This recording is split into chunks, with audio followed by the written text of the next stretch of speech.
আমার ভিডিওগুলো যদি ভালো লেগে থাকে তাহলে আমার চ্যানেলটাকে সাবস্ক্রাইব করে অবশ্যই আমার পাশে থাকুন। আর আজকে শেখাবো একদম নতুন ধরনের একটা রেসিপি।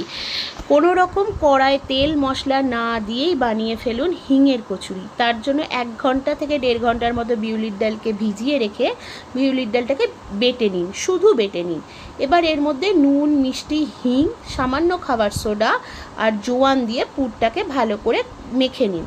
পুরটা যেন একটু কচা কচা হয়। এই বিউলির ডালের পুরকে কিন্তু কোনোভাবেই তেলে নাড়বেন না।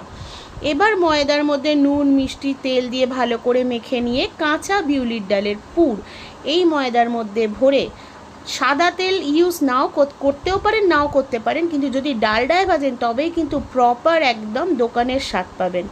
এবার ভালো করে পুর ভরে মুখ সিল করে দিয়ে বেলে নিয়ে নরম হাতে বেলবেন আর ডালডায় ভেজে পরিবেশন করুন হিঙের কচুরি।